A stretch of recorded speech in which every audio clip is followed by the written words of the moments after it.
प्रणाम दोस्तों।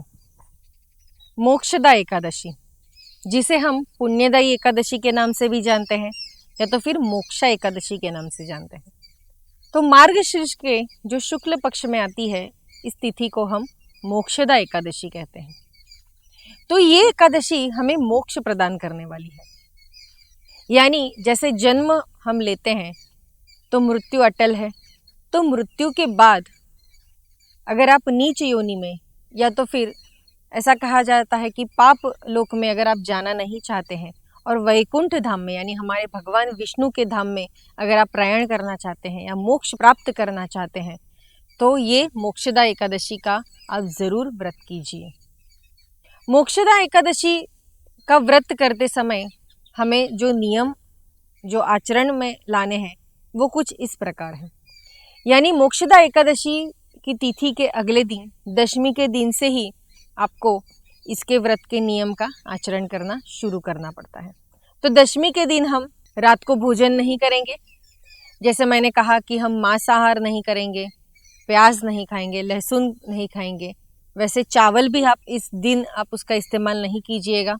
चावल वर्जित है, मांस वर्जित है, लहसुन और प्याज ये 4 चीज़ आप नहीं खाइएगा। फलाहार आप कर सकते हैं, दूध पी सकते हैं या तो फिर फलों का जूस पी सकते हैं। अगर कोई बीमार व्यक्ति है और वो ये एकादशी का व्रत कर रहे हैं तो फलाहार ज़रूर कीजिएगा, जूस पी सकते हैं आप, दूध का प्राशन कर सकते हैं। ऐसे आप ये दशमी के दिन रात के समय कीजिए।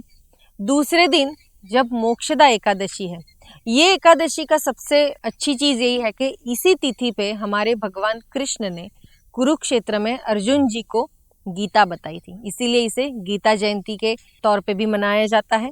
तो ये मोक्षदा एकादशी, इस दिन आप सुबह जल्दी उठिए, आप अपने जो काम है यानी स्नान है, इतर जो चीज़ें हैं वो शुचिर्भूत होके अच्छे से तैयार हो जाइए।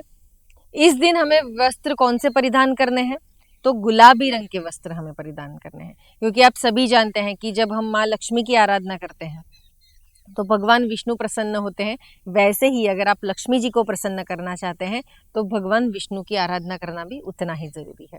तो इस दिन हम गुलाबी रंग के वस्त्र परिधान करेंगे। कुछ लोग ऐसा पूछेंगे कि हमारे पास गुलाबी रंग के वस्त्र नहीं है, तो आप श्वेत वस्त्र परिधान कर सकते हैं या तो फिर धुले हुए वस्त्र भी परिधान कर सकते हैं।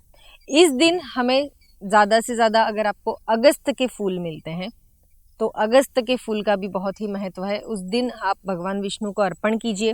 अगर नहीं मिलते हैं तुलसी पत्र आप चढ़ा सकते हैं, लेकिन तुलसी पत्र इस दिन तोड़ने नहीं है। अगले दिन हमें तुलसी दल को एकत्रित करके रखना है और फिर इस दिन पूजा में हम उसका उपयोग कर सकते हैं। इस दिन हमें भोग क्या लगाना है, तो माखन और मिश्री का भोग लगाना है। आप सभी जानते हैं कि हमारे भगवान विष्णु को माखन यानी जो जब कृष्ण अवतार में थे तब उन्हें माखन बहुत पसंद था, तो माखन और मिश्री का भोग लगाना है। इस दिन आप कौन सा मंत्र बोलेंगे, तो ओम नमो भगवते वासुदेवाय भी कर सकते हैं या तो फिर माँ लक्ष्मी जी की साधना अगर आप इस दिन करते हैं तो भी वो बहुत ही पुण्यदायी मानी गई है।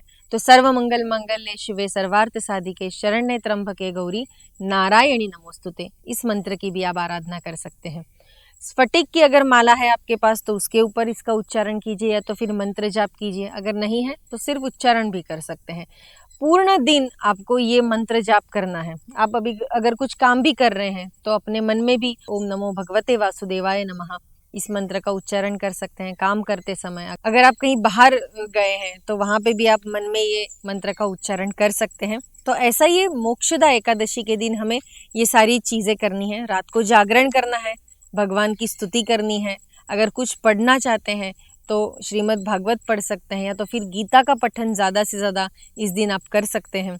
यानी रात के समय आपको नींद भी नहीं आएगी और आपका जागरण भी अच्छे से हो जाएगा। भजन कीजिए, कीर्तन कीजिए। जैसे मैं हमेशा मेरे वीडियो में कहती हूँ कि एकादशी के दिन हवन करना नहीं भूलिएगा। हवन भी उतना ही ज़रूरी है। जैसे हम पूर्ण दिन उपवास करते हैं, फलाहार करते हैं, वैसे शाम के समय अगर आप हवन करते हैं तो आपके घर में भी पॉजिटिविटी रहेगी, घर में अच्छे वाइब्रेशंस आएंगे और जो भी चीज़ें आप मन से कर रहे हैं उसका परिणाम भी आपको अच्छे से उसका फल मिल सकता है। तो हवन कीजिए उस दिन। ओम नमो भगवते वासुदेवाय नमः स्वाहा या तो फिर ओम विष्णवे नमः स्वाहा, इसका भी आप पूजन कर सकते हैं। तुलसी का महत्व है, तो अगर आपके घर में तुलसी का पौधा है तो वहाँ पे घी का दिया जलाइए। घी का दिया जलाने के बाद अगर संभव है तो तुलसी के पौधे को 21 प्रदक्षिणा जरूर कीजिएगा। 21 नहीं पा रही है तो 11 तो जरूर कीजिएगा, ताकि माँ तुलसी का भी आप पे आशीर्वाद बना रहे और भगवान विष्णु की प्रसन्नता आप पे रहे। तुलसी दल का भी महत्व है, जैसे मैंने कहा भोग दिखाते समय उसके ऊपर तुलसी दल जरूर रखिएगा। यानी ऐसा कहा जाता है कि जब हम हवन करते हैं या तो फिर जब भोग लगाते हैं और उसमें तुलसी दल का अर्पण करते हैं तो सारे हमारे जो भी हमने पिछले जन्म में या तो फिर इस जन्म में हमने जो भी पाप किए हैं उससे हमें मुक्ति मिल जाती है, भगवान कृपा करते हैं। तो पापों से मुक्ति मिलने के लिए भी आप ये मोक्षदा एकादशी कीजिए। घर में सुख समृद्धि संपत्ति बनी रहे, घर में पुत्र यानी संतान की प्राप्ति हो, इसके लिए भी आप ये मोक्षदा एकादशी कर सकते हैं। तो ऐसा ये मोक्षदा एकादशी के दिन आप जब जागरण करेंगे और दूसरे दिन द्वादशी के दिन आप इसका पारण कीजिए। पारण करने से पहले आपको गौग्रास यानी गौ माता को कुछ खिलाना है। जो भी आप अपने घर में उस दिन भोजन बनाएंगे उसमें से कुछ चीज़ें उसे भी अर्पण कीजिए। जैसे भगवान विष्णु को गौ माता भी प्रिय है तो गौग्रास उतना ही ज़रूरी है। ब्राह्मण को भोजन करवाइए, दक्षिणा दीजिए। इस दिन आपको अगर आप कुछ दान करना चाहते हैं तो इस दिन माखन भी आप दान कर सकते हैं। अगर माखन नहीं है तो मिश्री दान कीजिए, या तो फिर कुछ भी संभव नहीं है तो गरीबों में अन्नदान जरूर कीजिएगा। अन्नदान करना भी बहुत ज़रूरी है, जितना आप दान करेंगे उतना आप दुगना पाते हैं। तो ऐसे ये कि मोक्षदा एकादशी जो हमारे सारे पापों को नष्ट करती है और हमें मोक्ष प्रदान करती है। ऐसा देखा गया है कि हमारे जो बुजुर्ग हैं वे काफ़ी बुजुर्ग महिला हैं या तो फिर पुरुष वर्ग हैं, वे हमेशा एकादशी का व्रत करने को देखा जा रहा है। तो उनसे बात करते हैं तो ये चीज़ वही हमेशा बताते रहते हैं कि जितना आप एकादशी का व्रत करोगे उतना भगवान का आशीर्वाद रहता है, कृपा रहती है, घर में सुख समृद्धि रहती है और मृत्यु के बाद आपको मोक्ष प्राप्त होता है। तो ऐसी मोक्षदा एकादशी इसका व्रत कीजिए। पहले भी आप जो प्रबोधिनी एकादशी है, उत्पन्ना एकादशी अगर आपने की होगी, मैं तो यही सोचती हूँ कि आपने शुरू कर दिया होगा ये व्रत करना, तो इस व्रत को अच्छे से कीजिए, नियम के साथ कीजिए, क्योंकि जितना आप अच्छे से नियम का आचरण करेंगे उतना ही अच्छे से आपको फल मिलेगा।